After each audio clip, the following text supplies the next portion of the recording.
Hey, what's up guys, Rip here. So today we're going to be going over some drama involving some of the biggest content creators on the planet. And all of this starts off with, oddly enough, Kotaku. Now, if you've been watching this channel, you know about the slow and painful decline of Kotaku over the years. They have fallen into increasing irrelevancy. As you can see from their Twitter account, right? They have 2.6 million followers. And here's just an example of their latest tweet from 4 hours ago.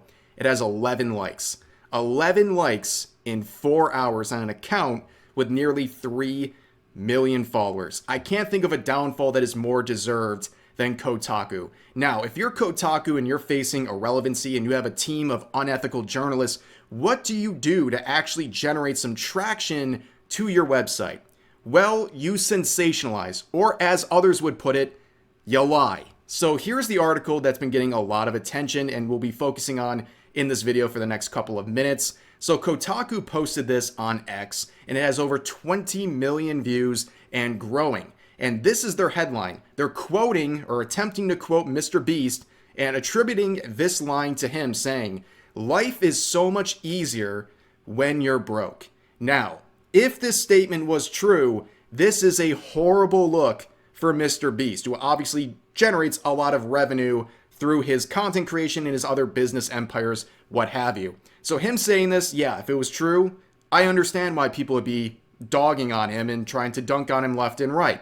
And if you look at the article itself, though, you start to see something, right? A lot of people don't click on Kotaku articles. Why? Because typically they're just trying to rage bait you and there's nothing of value to read anyways. But if you look at what they're saying and how they're describing MrBeast before even introducing this quote, you can see there's a bit of an angle here. So this paragraph is early on in the article. It says, Jimmy Donaldson, better known online as MrBeast, has the most subscribed to channel on YouTube and has become famous for videos that often feature him giving away lots of money or helping people in different parts of the world. And while he might have done a lot of good, his nice guy empire has started to collapse a bit. And not all of his charity work is helpful. So you can see very early on in this article, obviously the author does not like MrBeast. And whenever you're making, whether it's an article or content, anything like that, if you're making something with the primary motivation of trying to dunk on someone you don't like, that's when mistakes occur the most, okay? Whenever I see a bad YouTube video, typically involving drama or targeting someone else, it's typically because someone doesn't like another person and they're trying to stretch things or even lie to try to get a win over that person they don't like. But you can see there was an angle being spun here, but people don't read Kotaku articles. They don't click on the links. So they saw the headline and they just ran with it. So you can see this tweet quoting Kotaku's article saying F you, and it has 627,000 likes. I can't impress upon you enough. That is a very big number for a tweet. And this tweet itself has over 12 million views. So a lot of people agree with this message. They're pissed off at MrBeast for this alleged quote that was provided by Kotaku. And again, if the quote was real, I think people would be justified.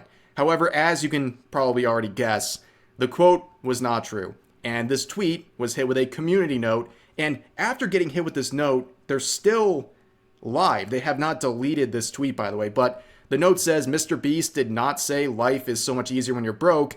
More precisely, he said, it is like so much easier when you're bro. If you don't travel constantly, life is so easy. And what they're sourcing here is the interview from this Diary of a CEO channel. And this is the direct quote that Kotaku was sampling. So much easier when you're, bro, if you don't travel constantly, life is so easy when you just wake up in your own bed and like waking up in your own bed and working 15 hours in, you know, your office or whatever. So easy compared to like all this fucking bullshit where I'm like, I don't know the time zone I'm in. I don't know what place I'm in. I don't know where I'm going in 2 days. It's like, I mean, some days I'm going to bed at 10 a.m. Other days I'm going to bed at 5 p.m. And it's like, it's a mess. It's really, and I used to. So basically, as you can see, what he's describing is how life is a little more complicated when you're constantly traveling and going to different time zones, and he would rather do all this work and stay in one place if possible. I don't think that's an outrageous thing to say, and it definitely does not represent what Kotaku was trying to basically credit him as saying. It was not even close. So, as a result, there would be a correction on the article only after MrBeast would publicly respond, by the way, where they say, correction, a prior version of this article incorrectly quoted MrBeast as saying, easier when you're broke, when speaking about the challenges of his current lifestyle. The misquote came from a transcript provided by PR for the Diary of a CEO podcast ahead of the episode's airing. So this is unreal. Think about what they just said. They're saying we got this wrong because we got it from a transcript provided by the podcast that he was speaking on. So they didn't even listen to the clip themselves. They just trusted a transcript. They didn't even visit the interview itself. They just took the transcript for its worth and ran with it without actually going and watching it. That is insane. And of course, they're also deflecting blame onto this podcast for this alleged transcript they were relying on. Terrible look. And of course, if you look at the author of this article, Zach Zweisen, okay, you can see typical journalist, right? All the boxes checked. Pronouns in bio.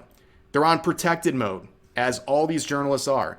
And I swear, someone out there try to help me out. If you remember, I know I've seen this individual before. We've talked about him on this channel at least once before. I just can't remember why, and it's driving me crazy. So if you know what the context of that was previously, please let me know in the comment section. I would appreciate it. But anyways, MrBeast would respond, as I said, recently tweeting this, quoting that viral post, trying to dunk on him, saying, a news site lied and said, I said, life is so much easier when you're broke, which I didn't say. Now I'm waking up to millions of people believing the lie and hating me. Being famous is so much fun. And of course, someone pointed this out. It's very funny. Look at the way he keyword searched this tweet. Yeah, he avoided another allegation right there. Good for MrBeast. But anyways, as you can see, he is clapping back to all of this stuff. And rightfully so, Kotaku lied. And a lot of the people who were trying to dunk on him in these viral tweets, they didn't check out the article themselves either. So they were definitely not doing their homework. They just wanted the clout. And of course, that's what they got, at least until MrBeast started to shut this down. Then you see this individual from the viral post, right? Now they're upset. They don't want the smoke. They quoted MrBeast and said, nah, man, I gotta run this back. You tagging me instead of the effing Kotaku post for actually spreading misinformation. You know what you're doing with your platform. F you. See, the person doesn't want the smoke. They were fine with going viral and getting all this attention, but then when MrBeast responds, now you've gone too far. I mean, this is so ridiculous. Obviously, they just enjoyed the clout. They didn't want any clapback. And people in the comments, before they deleted their viral tweet, by the way, were pointing out that this was misinformation and that they were helping boost the misinformation with their tweet, but they didn't care because at that point, there wasn't any negative consequences. They were just running with it. And now they're crying since they got clapped back at, essentially. But as you can see, other content creators fell for this, and he would respond here, right? MrBeast down here saying, I literally never said that. Congrats on the likes, though. A lot of people really fell for this, and it's kind of funny because on the one hand, you should probably do your research, but on the other hand, it's Kotaku, and people just don't respect Kotaku enough to want to click on their articles, and they definitely want to give them like ad revenue or anything like that. So it's a very sloppy situation. A lot of people jumped on this tweet agreeing with what Kotaku said and obviously being offended by it, but now a lot of people are looking kind of dumb because, well, Kotaku lied, as Kotaku does. And whether this results in some sort of a lawsuit, hey, nobody cares. That'd be a win for everyone. Nobody likes Kotaku. So if they find themselves into a lawsuit with MrBeast, they're going to need a lot of luck because they're going to definitely suffer if that's what happens. But let's move on because MrBeast actually had something to say about another round of controversy on social media, this time involving PewDiePie. Now, of course, you can see PewDiePie just has a placeholder on Twitter. He doesn't even use the platform anymore, but people are constantly talking about him here to this day, tweeting about him nonstop, crying about him in many cases, which is kind of ironic, like I said, because he's not even there anymore. But what happened here is very interesting. So we have this Dexerto tweet with a clip saying Cenat says he doesn't understand how people watched PewDiePie. And here's the clip a lot of people are not too happy with. This may be an L tape, and I apologize in advance. But I couldn't see how niggas got into PewDiePie. I'm sorry. Nah, I agree. I feel like I didn't watch him. When I looked into him, I'll be honest. That might be an L tape though. It is. It be like that sometimes, but everybody's not for everybody, because some niggas might say that about you. Not facts. It be like that. Not for me personally though. I don't know.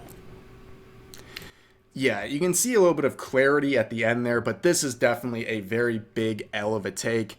Now, I've talked about Kai before on this channel multiple times, and I have made it very clear his content is not for me. It's just not something I'm into, but that's okay. It's just not for me. I understand why a lot of people enjoy his content. Clearly, millions and millions of people do. I understand why, because he's very high energy, and he puts a lot of resources into his streams, and I clearly can understand why a lot of people find him entertaining. I just don't personally, because it's just not the type of content for me. However, we're seeing kind of the flip side of this where he's just saying, like, I don't understand why anyone would like PewDiePie. I mean, that's a crazy take. Like, that is something that I can't believe I'm hearing from someone like Kai. And it's definitely a very big L of a take. And you can see MrBeast would actually reply, getting 91,000 likes on this, by the way, saying, L take, he fundamentally shaped YouTube culture. I miss meme review and loved watching play random games while I ate dinner every night. Poods a goats. So I definitely also, I like this mention of meme review. That's actually when I started watching PewDiePie. For the first bunch of years, I didn't watch any of his content, especially like the early Minecraft days and stuff like that. But once I saw some of the meme review stuff and his reactions, the various other things, I started to enjoy his content and still enjoy his content to this day. But obviously, to see MrBeast defend PewDiePie is a good thing. I just don't understand how anyone would try to downplay the impact of PewDiePie and try to say that they don't understand how people would like his content. It's just very bizarre. And of course, with anything involving PewDiePie, of people quoting MrBeast saying this, all that person PewDiePie did was teach 11-year-olds how to be racist. It's like that meme, you know, the Japanese soldier who kept fighting 30 years after World War II ended because he was stuck out in the forest and never got the memo that the war was over. That's arguing about PewDiePie and trying to say this stuff in the year 2025. Like, give it a rest, dude. Like, people are absolutely tired of seeing these obnoxious posts made for clout using PewDiePie's name like that.